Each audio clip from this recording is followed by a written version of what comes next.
Okay, you remember a while back, a little over a week ago, the wind blew my bike over and I broke the ball end off a clutch or the brake lever.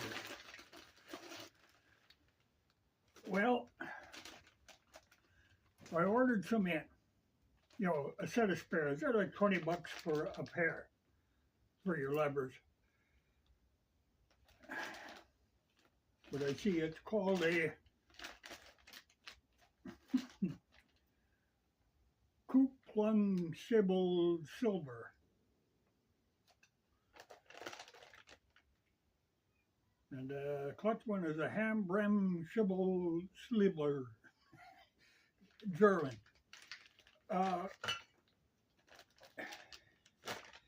So it's not surprising because these are from the vintage spoke, and he deals a lot with parts from all over the world. But he concentrates on these 500 singles. But these evidently came out of Germany.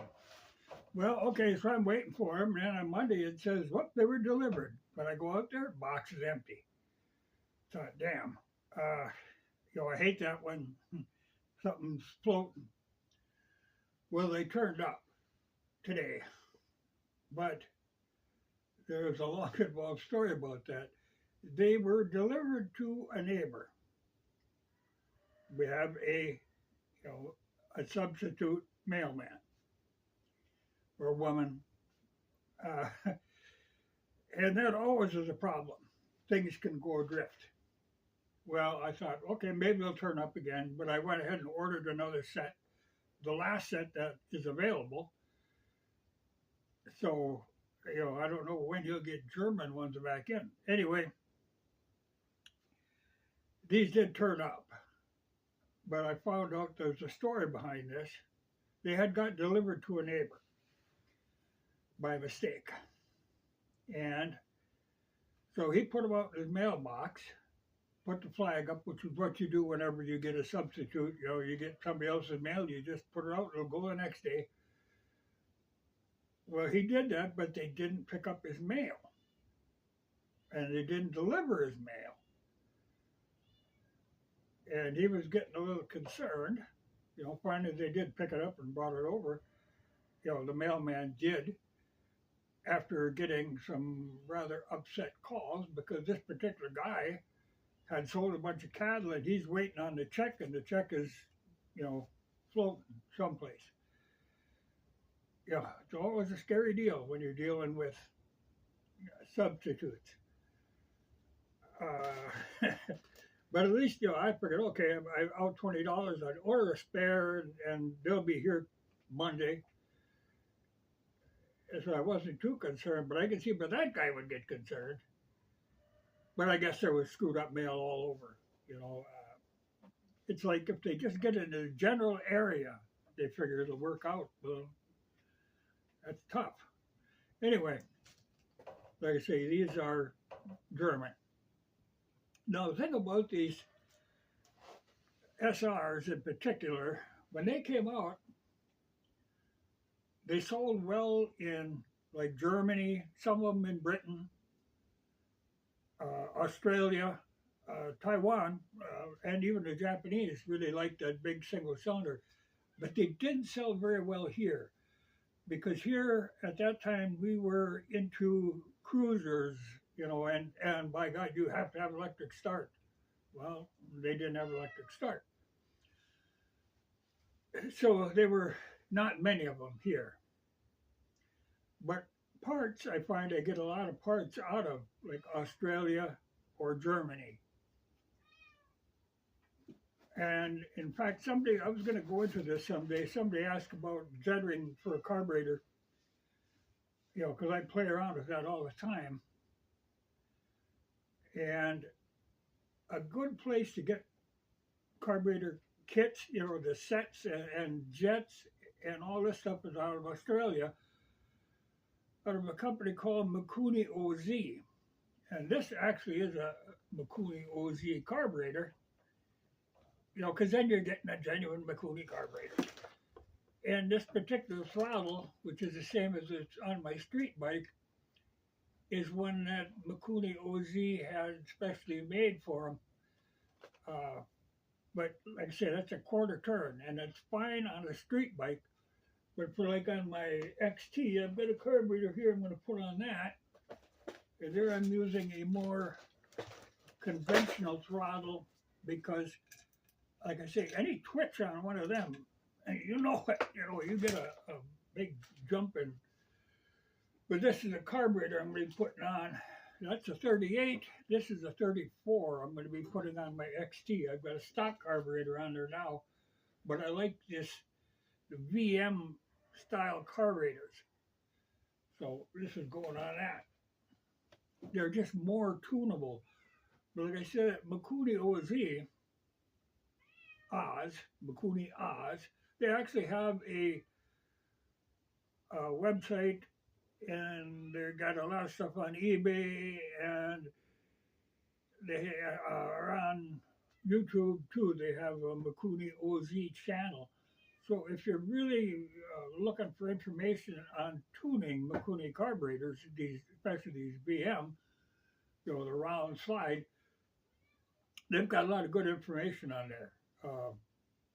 Someday I'm going to sit down and go through that because, like I say, even this one that came from them, well, in theory it was jetted to run, but not on, like my bike is got a different air box setup, and I have a very low restrictive both intake and exhaust. And if it was a stock bike, yeah, it would have worked, but I had to rejet it and change stuff like. See, the thing about Mikunis is there's a lot of variables involved. But like this, I think it's a slide that came with it, which is a 3, and the one that worked for me was a 2.5. But like I said, there's so many variables involved. But if you really want to understand how to tune Mikuni carburetors, you can look at their videos on tuning them because they're good. They understand because you tune them from the low end up, and there's a lot of variables. But it's worth, if somebody is monkeying or fighting with a Mikuni carburetor, look at what they're doing. They're pretty good. Someday I am going to sit down and go through it completely, especially because I've got one here that I have to assemble. I know there's 38, so I think I got a 36 kicking around. But to me, the thing, like a 34 on an XT, because you have the low end power, though, like I say, there's no shortage on them big singles of low end anyway. But if you're using it off road, you want to be able to poke around. You don't really lose that much with a 38 of the low end, but it's good for like high speed driving. But a 34 in the XT will work better for what I use an XT for. But they do sell, like I say, complete kits of carburetors that are in theory pre-jetted and come with a few extra jets and that sort of thing. You do have to watch because a lot of times, like on eBay, you'll see Mikuni style. They're a knockoff of a Mikuni, but they're a Chinese carburetor, and I've never had much luck with them. But the regular Mikuni stuff, I like them. I mean, I can work with them. So that's why I really want to just get one of this 34 on there instead of stock, because these are more tunable than a stock carburetor. But you have to have jets. That's why I've got many jets for Mikunis. You have to if you're playing with them. This is something too that they make. In fact, I think this came from the vintage spoke. It is the Allen bolt setup. You know how you can fight with them bowl screws and all that? Well, they make sets of Allens that replace them. which is fine as long as you have that size Allen wrench. I carry a set of Allen wrenches with me all the time. And in fact, I've got, like this is the main jet wrench and some extra jets, so I have a variety. I often carry this with me on a bike, just so I can play around if I need to, because there's so many changes. Altitude can vary it, even temperature. Well, I can put my silvers on now. But it's good. I think the other side is coming. If they make it here, you know, God only knows. But I think they were really chewing on that temp post man, so I think we'll get them.